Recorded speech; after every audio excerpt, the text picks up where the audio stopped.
નમસ્કાર મિત્રો, સ્વાગત છે તમારું અમારી ચેનલ પર એક નવા વિડીયોમાં। મિત્રો, એક વિધવા સ્ત્રીની કહાની। આ કહાની ધ્યાનથી સાંભળી લેશો તો તમારી કેટલીય પેઢીઓ સુધી ગરીબી નહીં રહે। મિત્રો, પહેલાંના જમાનામાં વિધવા સ્ત્રીઓ પ્રત્યેની લોકોની વિચારસરણી કંઈક ઠીક ન હતી। વિધવા સ્ત્રીઓને સમાજમાં ઘણા બધા નિયમોના બંધનમાં રહીને જીવવું પડતું હતું। વિધવા સ્ત્રીને સમાજમાં ઘણા પ્રકારના નામોથી બોલાવવામાં આવતી હતી। તેને અલગ અલગ દ્રષ્ટિકોણથી જોવામાં આવતી હતી। અલગ અલગ રીતે તેનું અપમાન કરવામાં આવતું હતું। જો સવારમાં કોઈ તેનું મોઢું જોઈ લે ત્યારે લોકો કહેતા કે આજે આખો દિવસ ખરાબ થઈ જશે, અપશુકન થઈ ગયું, કેમ કે આજે સવારમાં અમે આ વિધવા સ્ત્રીનું મોઢું જોઈ લીધું। ન જાણે તેણે કેવા કર્મો કર્યા હશે જેથી તેનો પતિ તેને અધૂરા જીવનમાં છોડીને ચાલ્યો ગયો। કહેવાનો મતલબ એ છે કે જે વિધવા સ્ત્રી છે તેને સમાજમાં ક્યારેય સન્માન મળતું નથી। સમાજ હંમેશા તેમને ખરાબ નજરોથી જ જોતો આવ્યો છે। દરેક વ્યક્તિ તેને પોતાની બનાવવા માંગતો, કોઈ તેના ધનની લાલચ કરતું તો કોઈ તેના તનની લાલચ કરતું। પરંતુ આજે અમે તમને જે વિધવા સ્ત્રીની કહાની સંભળાવવા જઈ રહ્યા છીએ તે કહાનીને તમે અંત સુધી ધ્યાનથી સાંભળી લીધી તો તમારી કેટલીય પેઢીઓ સુધી ગરીબી નહીં રહે। મિત્રો, તમે ગમે તેટલા ગરીબ હશો તો તમારી ગરીબી દૂર થઈ જશે, તમારું જીવન ખુશીઓથી ભરાઈ જશે। માટે જ કહાની શરૂ કરતા પહેલાં હું તમને હાથ જોડીને વિનંતી કરું છું કે જો તમને કહાની સારી લાગે તો વિડીયોને લાઇક અને શેર જરૂર કરી દેજો અને કમેન્ટ બોક્સમાં હર હર મહાદેવ જરૂર લખી દેજો, જેથી ભગવાન ભોલેનાથની કૃપા આપણા સૌ પર નિરંતર બની રહે। જો હજુ સુધી તમે અમારી ચેનલને સબસ્ક્રાઇબ ન કરી હોય તો અત્યારે જ સબસ્ક્રાઇબ પણ જરૂર કરી દેજો। તો ચાલો કહાની શરૂ કરીએ। ઘણા સમય પહેલાંની વાત છે। એક નગરમાં રામલાલ નામનો એક વ્યક્તિ રહેતો હતો। રામલાલનું લગ્ન પારો નામની સ્ત્રી સાથે થાય છે। જ્યારે તેના લગ્ન થાય છે ત્યારે થોડા દિવસ તો બધું સરસ રીતે ચાલે છે। પારો દિવસ રાત મહેનત કરતી હતી, તેના પતિની સેવા કરતી હતી, દરેક પ્રકારે પોતાના જીવનને જીવવાની કોશિશ કરતી હતી। તેમના ઘરમાં ધન તો ન હતું, પરંતુ તેમના મનમાં તેના પતિ માટે ખૂબ જ પ્રેમ હતો। તે ખૂબ જ દયાવાન હતી। પરંતુ કહેવાય છે ને કે જે લોકો દયાવાન હોય છે, જે સારા સ્વભાવના હોય છે, ભગવાન તેમને દુઃખ પણ વધારે જ આપે છે। આ બાજુ પારો કે જેના લગ્ન હજુ થોડા સમય પહેલાં જ થયા હતા, તેના લગ્નને હજુ 1 વર્ષ પણ નહોતું થયું। તેનો પતિ રામલાલ આ દુનિયાને છોડીને જતો રહ્યો છે અને તે વિધવા થઈ જાય છે। એક બાજુ તે વિધવા થઈ ગઈ હતી અને બીજી બાજુ તેના ગર્ભમાં એક બાળક વિકસિત થઈ રહ્યું હતું। તે હવે કરી ન પણ શું શકતી। તે પોતાના જીવનનો ત્યાગ કરી દેવા માંગતી હતી અને વિચારતી હતી કે આત્મહત્યા કરી લઉં, પરંતુ પોતાના બાળકના કારણે તેને આત્મહત્યા ન કરી, કેમ કે કહેવાય છે ને કે મૂડી કરતાં વ્યાજ વધારે વહાલું હોય છે। પારો પોતાના જીવ તો આપી શકતી હતી, પરંતુ પોતાના ગર્ભમાં વિકસિત રહેલા તે બાળકના પ્રેમને તેને જીવવા માટે મજબૂર કરી દીધી। તેણે નક્કી કરી લીધું કે તે પતિ વગર પણ તેના આવનારા બાળકને દરેક પ્રકારની ખુશી આપશે। તેના ભરણ પોષણ માટે તે દિવસ રાત એક કરી દેશે, પરંતુ તે બાળકને તેના પિતાની કમી ક્યારેય મહેસૂસ થવા નહીં દે। અને એવું કહેવાય છે કે જ્યારે કોઈ વ્યક્તિ દ્રઢ સંકલ્પ કરી લે ત્યારે ભગવાન પણ તેની મદદ જરૂર કરે છે। મોટા મોટા પહાડોને પણ તે પોતાની સામે ઝુકાવી દે છે। આ બાજુ પારો જે વિધવા થઈ ગઈ હતી તે સમાજની ગંદી નજરોથી બચીને જુદા જુદા ઘરોમાં જઈને કચરા પોતા કરતી હતી। આમ જુદા જુદા પ્રકારના કામ કરીને તે પોતાનું ગુજરાન ચલાવતી હતી। તેને જે કંઈ પણ મળતું હતું તે કરી લેતી હતી અને તે કામના બદલામાં તેને જે કંઈ પણ પૈસા મળતા તેમાંથી તે પોતાનું ગુજરાન ચલાવી લેતી। ધીરે ધીરે થોડા મહિના પસાર થઈ જાય છે ત્યારે તેના કુખેથી એક પુત્રનો જન્મ થાય છે। પારો તેના પુત્રને જોઈને તેનું નામ મોહન રાખે છે અને તે પોતાના પુત્રને કહે છે કે દીકરા, તારું ભાગ્ય તો પહેલેથી જ ખરાબ થઈ ગયું છે, મારું ભાગ્ય તો પહેલેથી ખરાબ છે અને તારું ભાગ્ય પણ મારા કારણે ખરાબ થઈ ગયું છે। મોહન ધીમે ધીમે મોટો થવા લાગે છે। આ બાજુ પારો દિવસ રાત મહેનત મજૂરી કરીને પોતાના દીકરાનું ભરણ પોષણ કરતી હતી। તેના સારામાં સારા કપડાં લાવીને પહેરાવતી હતી। તેને ક્યારેય પણ પોતાના બાપની કમી મહેસૂસ થવા નહોતી દેતી। પરંતુ કહેવાય છે કે બાપનો પ્રેમ એક અલગ જ પ્રકારનો હોય છે, જેની કમી બાળકને મહેસૂસ જરૂર થઈ જાય છે. માં કેટલો પણ પ્રેમ આપે, પરંતુ બાપના પ્રેમની બરાબરી કરી શકતી નથી, અને એક પિતા ક્યારેય માની બરાબરી નથી કરી શકતો. હવે પારોનો દીકરો મોહન મોટામાં મોટો શેઠ અને શાહુકારના દીકરાઓ સાથે મિત્રતા કરવા લાગ્યો હતો. તે તેમની સાથે ખેલકૂદ કર્યા કરતો. હંમેશા મોહન તેમની સાથે જ રહેતો હતો. ત્યારે મોહનને તેની ગરીબી સમજમાં આવી રહી હતી. મોહન ઘણા દિવસો સુધી આ વાતને વિચારતો રહ્યો કે આખરે તે આટલો બધો ગરીબ કેમ છે. તેની પાસે બધા જ પ્રકારની સુખ સુવિધાઓ કેમ નથી જે તેમના મિત્રો પાસે છે. આ વાતનો વિચાર કરીને એક દિવસ તે પોતાની મા પાસે આવીને પૂછે છે કે માં, આપણા ગામમાં ઘણા બધા દીકરાઓ સાથે મારી મિત્રતા છે. હું જોઉં છું કે તે બધા ઘણા બધા ધનવાન છે. તેમના ઘરમાં ધનની કોઈ કમી નથી. બધી જ સુખ સુવિધાઓ તેમની પાસે છે.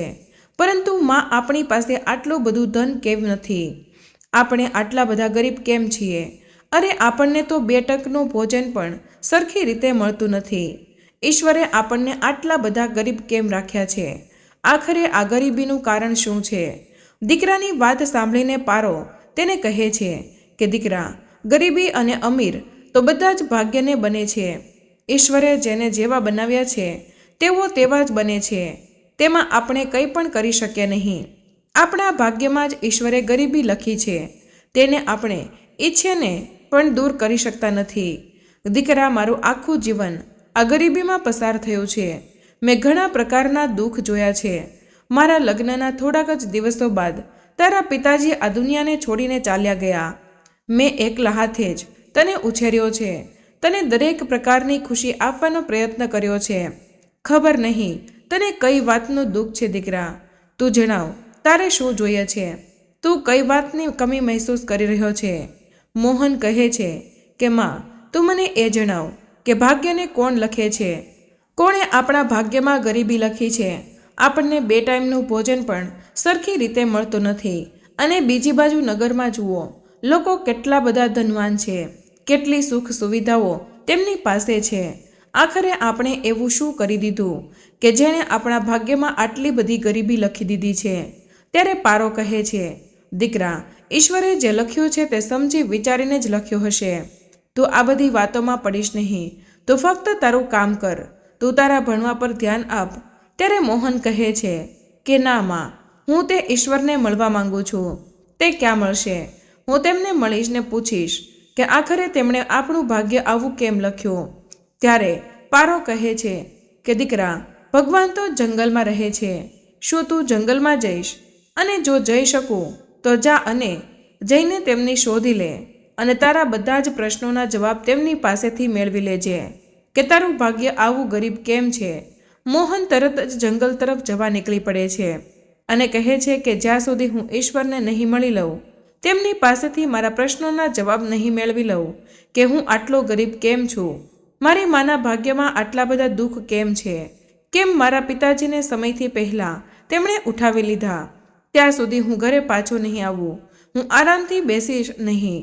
હું ઈશ્વરને મળીને જ રહીશ. તેમની પાસેથી મારા બધા જ પ્રશ્નોના જવાબ લઈને જ આવીશ.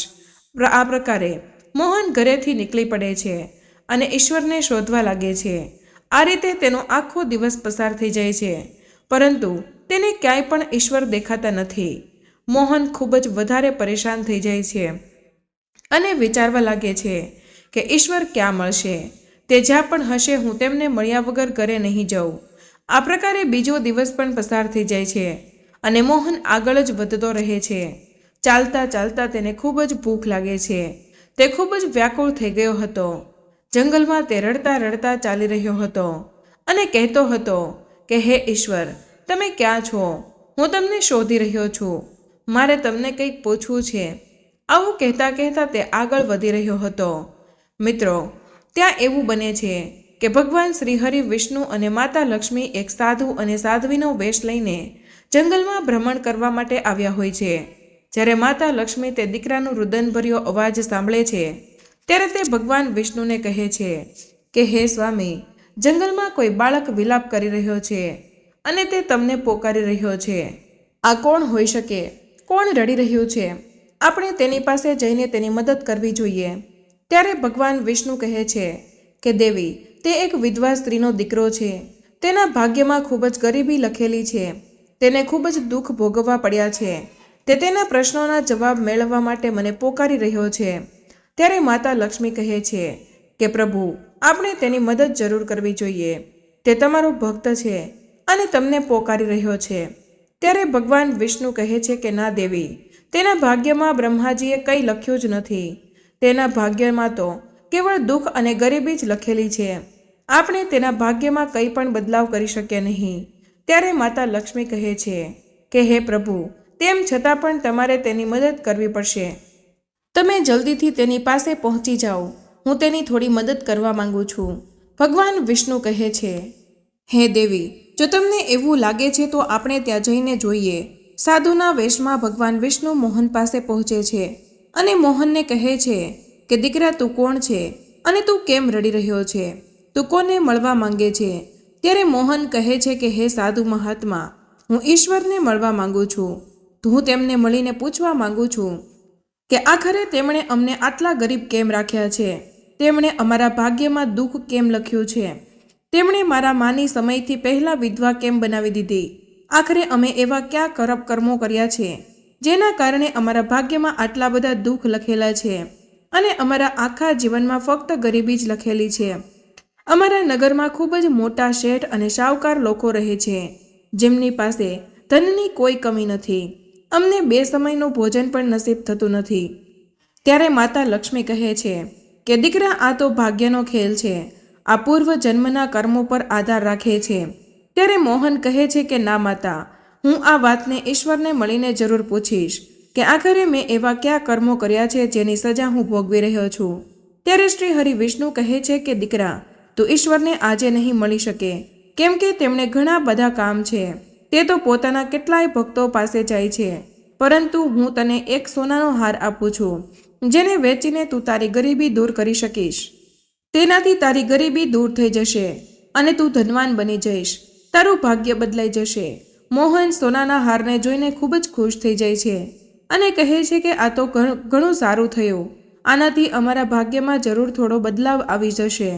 મોહન તે હારને લઈને પોતાના ઘર તરફ ચાલવા લાગે છે. તે સાધુ મહાત્માને પ્રણામ કરીને પોતાના ઘર તરફ નીકળી પડે છે. રસ્તામાં જતાં જતાં તે વિચારે છે કે માં આ હારને જોઈને ખૂબ જ ખુશ થઈ જશે. આનાથી અમારી ગરીબી જરૂર દૂર થઈ જશે. અમે પણ સારા કપડાં પહેરીશું, અમે પણ સારું સારું ભોજન જમીશું અને તેમાંથી વધેલા પૈસામાંથી અમે વેપાર કરીશું. આવા અનેક પ્રકારના વિચારો કરતાં કરતાં મોહન પોતાના ઘર તરફ ચાલવા માંડે છે. સંજોગોને કારણે તેને રસ્તામાં શૌચ ક્રિયા માટે જવાનું થાય છે અને ત્યારે તે હારને એક પથ્થર પર મૂકી દે છે અને શૌચ ક્રિયા માટે જાય છે. બીજી બાજુ એવું થાય છે કે એક બાજ પક્ષી તે હારને ખાવાની વસ્તુ સમજીને પોતાના પંજામાં ફરાવીને ઉડી જાય છે. મોહન જ્યારે જુએ છે કે એક બાજ પક્ષી તેના હારને પોતાના પંજામાં ભરાવીને લઈ જઈ રહ્યો છે, ત્યારે મોહન થોડે દૂર સુધી તેનો પીછો કરે છે, પરંતુ તે આનાથી વધારે કશું કરી શકતો નથી. તે બાજ પક્ષી તો આકાશમાં ઉડી રહ્યું હતું. આ જોઈને મોહન ખૂબ જ ઉદાસ થઈ જાય છે અને કહે છે કે જેમ તેમ કરીને આજે મારું ભાગ્ય બદલાવા જઈ રહ્યું હતું અને તે પણ આજે બદલાતા રહી ગયું અને ફરીથી હું ગરીબનો ગરીબ રહી ગયો. મોહન ખૂબ જ દુઃખી થઈ જાય છે, રડવા લાગે છે અને પોતાના ઘરે આવી જાય છે. ઘરે આવીને મોહન તેની માને કહે છે કે માં, આજે આપણું ભાગ્ય બદલાતા રહી ગયું. આજે આપણી ગરીબી દૂર થવાની હતી. આપણા સારા દિવસો આવવાના હતા, પરંતુ શું કરું, એક બાજ પક્ષીના કારણે આજે આપણે ફરીથી ગરીબ થઈ ગયા. ત્યારે તેની મા કહે છે, દીકરા, જે ભાગ્યમાં લખેલું હોય છે તેને કોઈ બદલી શકતું નથી. તો ખોટો હેરાન થઈ રહ્યો છે. ત્યારે મોહન કહે છે કે ના માં, હું આવતીકાલે ફરીથી જંગલમાં જઈશ અને ફરીથી ભગવાનને શોધીશ. તેમણે પૂછ્યું કે તેમણે આપણા ભાગ્યમાં આટલી બધી ગરીબી કેમ લખી છે. તે મારી વાત સાંભળીને આપણી ગરીબીને જરૂર દૂર કરી દેશે. આ પ્રકારે જ્યારે બીજા દિવસે સવાર થાય છે ત્યારે મોહન ફરીથી ઘરેથી નીકળીને જંગલ તરફ રવાના થાય છે. જંગલમાં જઈને તે ભગવાનને પોકાર કરે છે અને તે જગ્યાએ પહોંચી જાય છે જ્યાં ગઈકાલે તેને સાધુના વેશમાં ભગવાન મળ્યા હતા. ત્યાં જઈને તેણે ફરીથી રડવા લાગે છે. અને ફરીથી ભગવાન વિષ્ણુને પોકારે છે। મિત્રો, ત્યારે શ્રીહરિ વિષ્ણુ અને માતા લક્ષ્મી તે દિવસે પણ ત્યાં પ્રગટ થઈ જાય છે અને ત્યાં આવીને કહે છે, મોહન, હવે તારે શું પરેશાની છે? હવે તને કઈ વાતની ચિંતા સતાવી રહી છે? મેં તને ગઈકાલે સોનાનો હાર તો આપ્યો હતો, શું તેનાથી તારી ગરીબી દૂર ન થઈ? હવે એવું તો શું થઈ ગયું કે તારે ફરી અહીં આવવું પડ્યું? ત્યારે મોહન ગઈકાલે બનેલી આખી જ ઘટના સાધુ મહાત્માને સંભળાવે છે અને કહે છે કે હે સાધુ મહાત્મા, તમે જે હાર આપ્યો હતો તેને એક બાજ પક્ષી લઈને ઉડી ગયું। હવે હું શું કરું? હું તો ગરીબનો ગરીબ જ રહી ગયો। હે સાધુ મહાત્મા, હવે તમે કંઈક એવું કરો કે અમારી ગરીબી દૂર થઈ જાય, અમારું ભાગ્ય બદલાઈ જાય, જેથી અમે પણ કંઈક સારું જીવન જીવી શકીએ। ત્યારે શ્રીહરિ વિષ્ણુ કહેવા લાગે છે કે હે દીકરા, તારું ભાગ્ય હું બદલી શકું નહીં। જો તારે તારી ગરીબી દૂર કરવી હોય તો તારે બ્રહ્માજી પાસે જવું જોઈએ। બ્રહ્માજી તારું ભાગ્ય જરૂર બદલી શકશે, તારી ગરીબી જરૂર દૂર કરી શકશે। ત્યારે મોહન પૂછે છે કે હે પ્રભુ, હવે તમે મને જણાવો કે બ્રહ્માજી મને ક્યાં મળશે? ત્યારે શ્રીહરિ વિષ્ણુ તેને બ્રહ્માજી પાસે પહોંચવાનો માર્ગ બતાવે છે। મોહન બ્રહ્માજીને મળવા માટે ચાલી નીકળે છે અને તે બ્રહ્માજી પાસે પહોંચી જાય છે। ત્યાં પહોંચીને મોહન બ્રહ્માજીને કહે છે કે હે પ્રભુ, હું મોહન છું। આખરે તમે મારા ભાગ્યમાં આટલી બધી ગરીબી કેમ લખી છે? મારી માના ભાગ્યમાં આટલું બધું દુઃખ કેમ લખ્યું છે? અમે એવા ક્યાં કર્મો કર્યા છે જેના કારણે અમને 2 સમયનું ભોજન પણ નસીબ થતું નથી? અમારી નગરીમાં ખૂબ જ મોટા મોટા લોકો રહે છે, જેમની પાસે ધનની કોઈ કમી નથી। તે લોકો તો ધનને બંને હાથોથી વાપરે છે, અને તમે અમને એટલા બધા ગરીબ કેમ રાખ્યા છે? ત્યારે બ્રહ્માજી કહે છે કે દીકરા, વિધાતાએ તારા ભાગ્યમાં તો કંઈ લખ્યું જ નથી। તારા ભાગ્યમાં તો કેવળ ગરીબી જ લખી છે, તેને કોઈ બદલી શકે નહીં, તેને હું પણ ના બદલી શકું। જે ભાગ્યમાં લખેલું છે તેને ભોગવવું જ પડશે। ત્યારે મોહન કહે છે કે હે પ્રભુ, તમે તો ભગવાન છો, હવે તમે મને એવો ઉપાય જણાવો જેનાથી હું પણ કંઈક સારું જીવન જીવી શકું, હું પણ અમીર બની શકું, મારું જીવન પણ સુખથી પસાર થઈ શકે। જો તમે આવું ન કરી શકો તો પછી મારા પ્રશ્નોના જવાબ આપો। ત્યારે બ્રહ્માજી કહે છે કે દીકરા, તારા ભાગ્યમાં લખેલું તો હું કંઈ બદલી શકું પણ એમ નથી, પરંતુ હું તને એક વીંટી આપું છું। આ વીંટી તારી બધી જ ગરીબી દૂર કરી દેશે। આ પ્રકારે એક રત્ન જડિત વીંટી બ્રહ્માજી મોહનને આપે છે અને કહે છે કે આને વેચીને તું તારી ગરીબી દૂર કરી દેજે અને તારા જીવનને સુખી અને સંપન્ન બનાવી દેજે। મોહન વીંટીને જુએ છે અને વિચારે છે કે આનાથી મારી ગરીબી થોડી ઘણી તો દૂર થઈ જશે, થોડું તો મારું ભાગ્ય બદલાઈ જશે। આ બધી જ વાતોનો વિચાર કરતા કરતા મોહન પોતાના ઘર તરફ ચાલી નીકળે છે। જંગલમાં ચાલતા ચાલતા તે ઘણા બધા પ્રકારના સપના જોવા લાગે છે। રસ્તામાં તેને એક સરોવર મળે છે। મોહનને ખૂબ જ જોરથી તરસ લાગી હોય છે। જેવો જ તે પાણી પીવા માટે તે સરોવરમાં નમે છે ત્યારે તેના ખિસ્સામાંથી તે વીંટી સરોવરમાં પડી જાય છે અને એક માછલી વીંટીને ગળી જાય છે અને ફરી એકવાર મોહનનું ભાગ્ય બદલાતા રહી જાય છે, તેની ગરીબી દૂર થતા રહી જાય છે। આ જોઈને મોહન ખૂબ જ દુઃખી થાય છે અને ફરીથી તે રડવા લાગે છે। મોહન પાછો ઘરે આવી જાય છે અને પોતાની માને કહે છે કે માં, આજે હું ભગવાનને મળ્યો હતો, તેમણે મને એક વીંટી આપી હતી, પરંતુ જેવો તેને હું લઈને આવી રહ્યો હતો ત્યારે રસ્તામાં મને તરસ લાગી અને પાણી પીવા માટે હું એક સરોવરમાં નમ્યો ત્યારે મારા ખિસ્સામાંથી તે વીંટી સરોવરમાં પડી ગઈ અને તેને એક માછલી ગળી ગઈ, જેના કારણે આજે આપણે ધનવાન બનતા રહી ગયા। ત્યારે તેની વિધવા માં કહે છે કે દીકરા, તું આશા માટે આવી જૂઠી જૂઠી કહાની બનાવીને મને સંભળાવવાનું છોડી દે। દીકરા, મને ખબર છે કે મારા ભાગ્યમાં ઘણા બધા દુઃખ લખેલા છે, ખૂબ જ ગરીબી લખેલી છે। જો મારા ભાગ્યમાં સુખ લખેલું હોત તો મારો પતિ મને જવાનીમાં છોડીને કેમ ચાલ્યો જતો? કેમ કે કહેવાય છે કે પતિ વિના સ્ત્રીની ગતિ થતી નથી। જે સ્ત્રીનો પતિ નથી હોતો તેને સંસારમાં ઇજ્જત નથી મળતી। લોકો તેને ફક્ત ખરાબ નજરોથી જુએ છે। ના તો તેને ઇજ્જત મળે છે, ના તો તેને સન્માન મળે છે, ના કોઈ પ્રકારનું સુખ મળે છે। જો મારા ભાગ્યમાં સુખ હોત, સન્માન હોત તો મારો પતિ જીવિત હોત। દીકરા, તારું ભાગ્ય પણ મારા ભાગ્યથી જ બનેલું છે, એટલા માટે દીકરા, જે ઈશ્વરે લખ્યું છે તેને સ્વીકારી લે। તો ગમે તેટલા પ્રયત્નો કરીશ પરંતુ તું તારા ભાગ્યને બદલી નહીં શકે। મોહન ખૂબ જ જિદ્દી સ્વભાવનો હતો। તે કહેવા લાગ્યો, માં, હું કાલે ફરીથી ભગવાન પાસે જઈશ અને જોઉં છું કે તે કેવી રીતે મારા ભાગ્યને નથી બદલતા. તે ફરીથી કંઈક ને કંઈક મને જરૂર આપશે, જેનાથી આપણું ભાગ્ય જરૂર બદલાઈ જશે. માં ના પાડવા છતાં પણ મોહન ફરીથી બીજા દિવસે જંગલમાં જાય છે અને બ્રહ્માજીને પોકાર કરે છે અને કહે છે કે બ્રહ્માજી, ગઈકાલે તમે મને જે વીંટી આપી હતી તે વીંટી સરોવરમાં પડી ગઈ. તેને એક માછલી ગળી ગઈ. હવે હું શું કરું? હું તો ગરીબનો ગરીબ જ રહી ગયો. હે બ્રહ્માજી, તમે એવી કૃપા કરો જેનાથી મારી ગરીબી દૂર થાય. ત્યારે બ્રહ્માજી કહે છે કે દીકરા, હવે હું કશું પણ નહીં કરી શકું, કેમ કે તારા ભાગ્યને હવે બદલી શકાય તેમ નથી. તારા સાથે કોઈ કેટલું પણ સારું કરી લે, તે છતાં પણ તારું ભાગ્ય બદલાશે નહીં. કેમ કે કહેવાય છે કે જે વ્યક્તિના ભાગ્યમાં દુઃખ અને ગરીબી લખેલી હોય છે, ત્યારે આખી દુનિયા તેને સુખી અને અમીર બનવાના ચક્કરમાં લાગી પડે છે. છતાં પણ કોઈ તેને સુખી અને ધનવાન બનાવી શકતું નથી.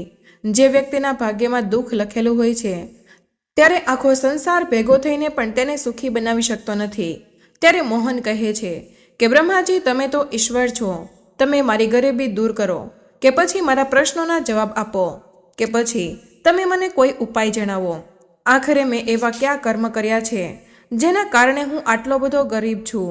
ત્યારે બ્રહ્માજી કહે છે કે દીકરા, હું તારું ભાગ્ય તો નથી બદલી શકું એમ, પરંતુ હવે હું તને એક એવો ઉપાય જણાવી રહ્યો છું, જે ઉપાયને તે કરી લીધો તો તારી ગરીબી જરૂર દૂર થઈ જશે, તારું ભાગ્ય જરૂર બદલાઈ જશે. ત્યારે મોહન કહે છે કે હે પ્રભુ, તમે મને જલ્દીથી તે ઉપાય જણાવો.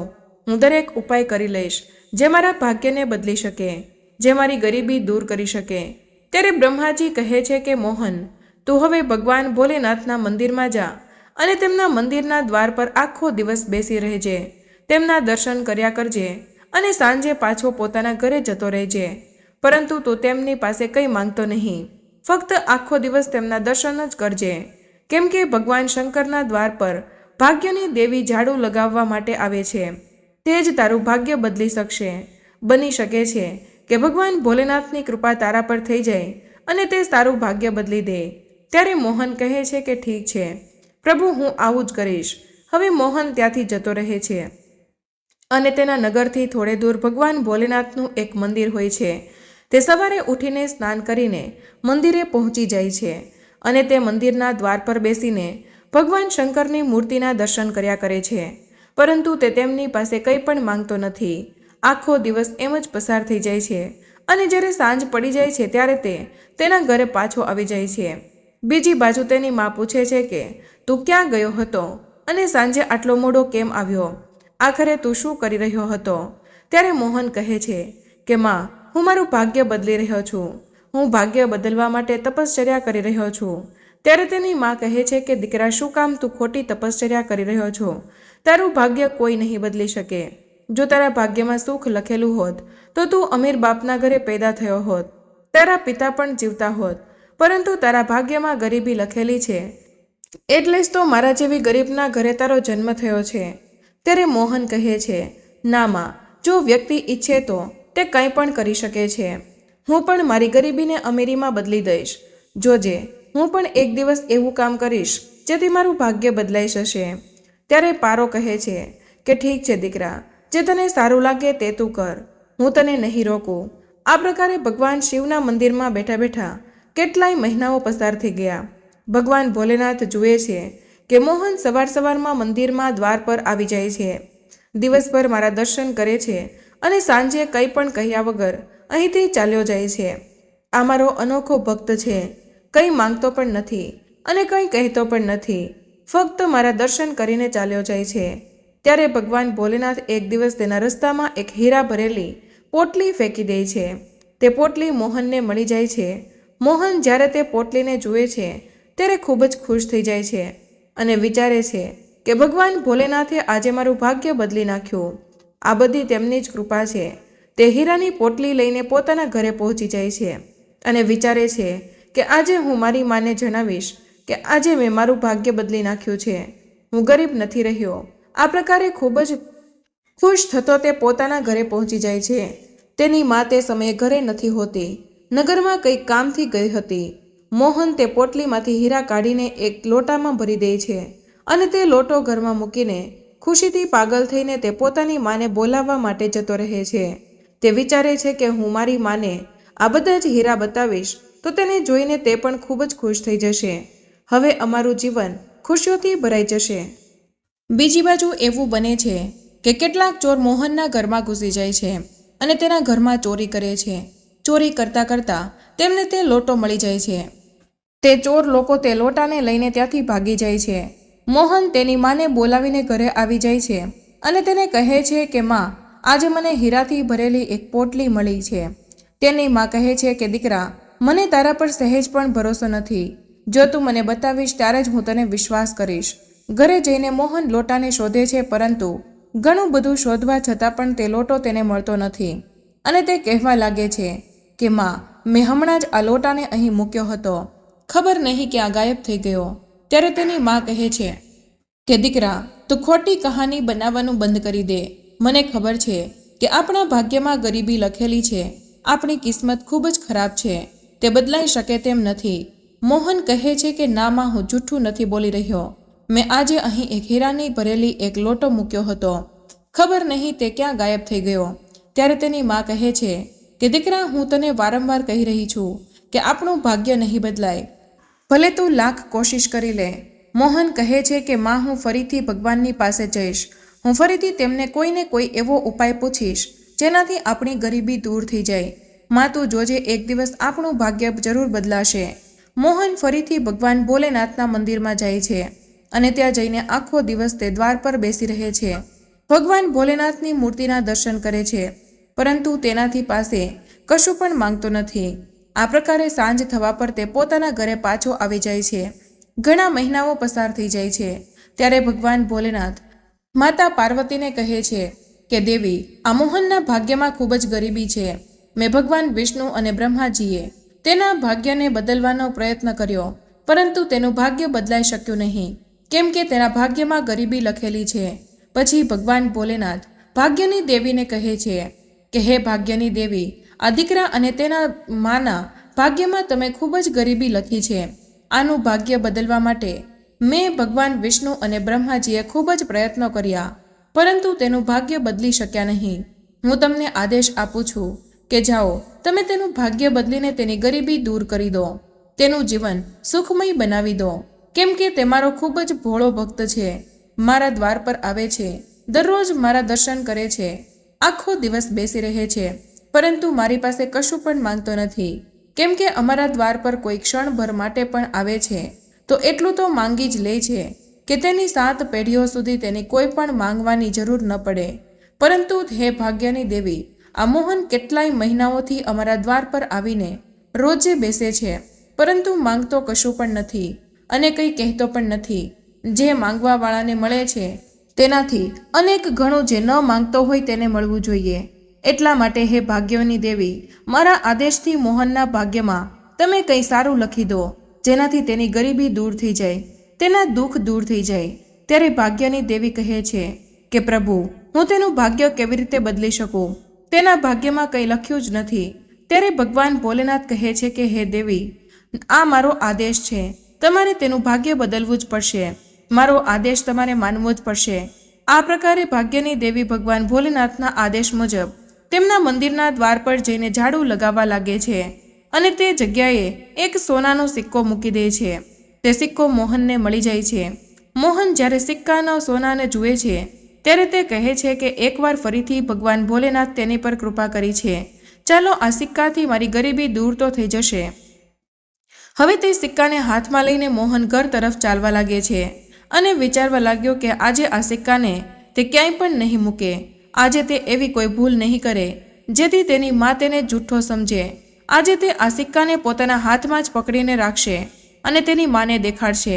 મોહન જ્યારે ઘરે જાય છે ત્યારે તેની માને સિક્કો બતાવે છે અને કહે છે કે માં, આજે ભગવાન ભોલેનાથે મને આ સોનાનો સિક્કો આપ્યો છે. માં, આનાથી આપણી ગરીબી દૂર થઈ જશે. તમે બજારમાં જાઓ અને આ સિક્કાને વેચીને તમે થોડું ભોજન અને કરિયાણાનો સામાન લેતા આવજો, અને જે પૈસા વધશે તેનાથી આપણે નવો ધંધો શરૂ કરીશું, જેનાથી આપણી ગરીબી દૂર થઈ જશે. ત્યારે તેની મા ખૂબ જ ખુશ થઈ જાય છે અને કહે છે કે દીકરા, આજે તે તારું ભાગ્ય બદલી લીધું. આજે મને વિશ્વાસ થઈ ગયો કે કર્મથી ભાગ્યને જરૂર બદલી શકાય છે। મોહનની મા બજારમાં જાય છે અને બજારમાંથી એક માછલી ખરીદી લાવે છે અને વિચારે છે કે આજે ભોજનમાં માછલી બનાવીશ અને મારા દીકરાને ખવડાવીશ, કેમ કે ગરીબ લોકોને આવું ભોજન ક્યારેય પ્રાપ્ત નથી થતું। તે પોતાના ઘરે આવે છે અને ઘરે આવીને જુએ છે કે તે માછલી મરી ગઈ હોય છે। ત્યારે તે માછલીને કાપે છે અને જેવું જ તે તેના પેટને ચીરે છે અને જુએ છે તો તેના પેટમાં એક રત્ન જડિત વીંટી હોય છે। તે વીંટીને તે પોતાના દીકરા મોહનને બતાવે છે અને કહે છે કે દીકરા, આ માછલીના પેટમાંથી આ રત્ન જડિત વીંટી મળી છે।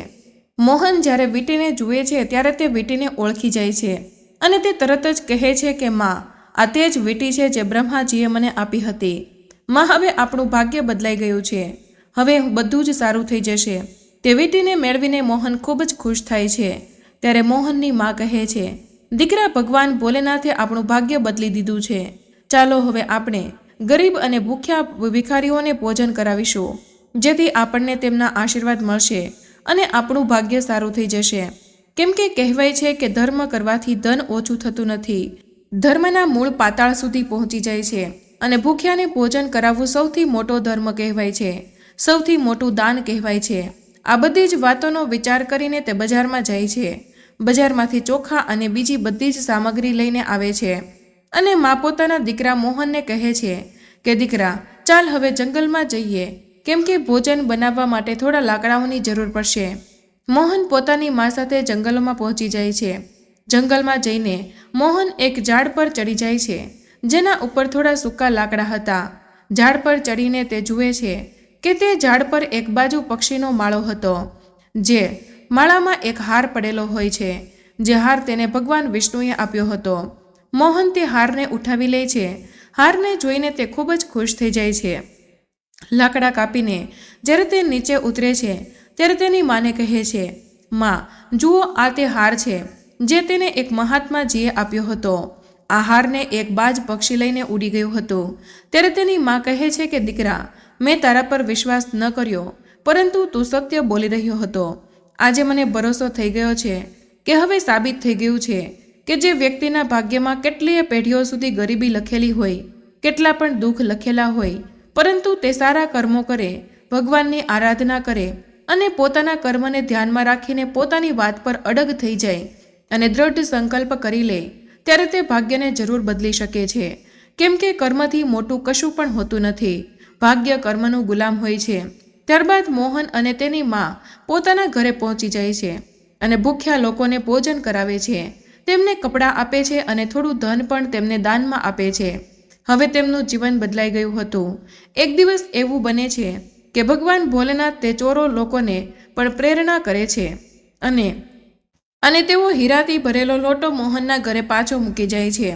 તેમની ગરીબી હવે અમીરીમાં બદલાઈ ગઈ હતી। હવે તેઓ દાન અને પુણ્ય કરવા લાગે છે અને તે મા દીકરાનું જીવન સુખમય પસાર થવા લાગે છે। તેના દીકરા મોહનનું ભાગ્ય પણ હવે બદલાઈ ગયું હતું અને સાથે તેનું માનું પણ ભાગ્ય બદલાઈ ગયું હતું। કેમ કે કહેવાય છે કે કર્મ પ્રધાન હોય છે। તમને કેટલાય શાસ્ત્રોમાં સાંભળવા મળ્યું હશે કે કર્મથી મોટું કંઈ પણ હોતું નથી। વ્યક્તિ જેવું કર્મ કરે છે તેવું જ તેનું ભાગ્ય બને છે।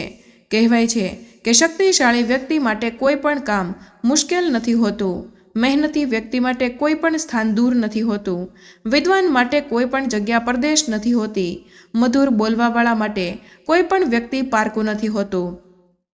મનુષ્યના જીવનમાં આ 6 વસ્તુઓ ગરીબી લાવે છે। નંબર 1, આળસ। નંબર 2, સ્ત્રીની આસક્તિ। નંબર 3, બીમારી। નંબર 4, જન્મભૂમિથી આસક્તિ। નંબર 5, અસંતોષ અને નંબર 6, કાયરતા। કહેવાય છે કે બેકાર, આળસુ, કિસ્મત પર નિર્ભર રહેનારા માણસોની પાસે લક્ષ્મી આસાનીથી નથી આવતી। તો મિત્રો, આજની આ કહાની અહીંયા પૂર્ણ કરીએ છીએ। આજની આ કહાનીમાંથી તમને શું શીખવા મળ્યું તે કમેન્ટમાં જરૂર જણાવજો। કહાની પસંદ આવી હોય તો વિડીયોને લાઇક અને તમારા મિત્રો સાથે શેર કરજો। ચેનલ પર પહેલીવાર આવ્યા હોય તો ચેનલને સબસ્ક્રાઇબ કરવાનું ભૂલશો નહીં। મળીએ એક નવા વિડીયોમાં, ત્યાં સુધી બધા જ મિત્રોને જય શ્રી કૃષ્ણ।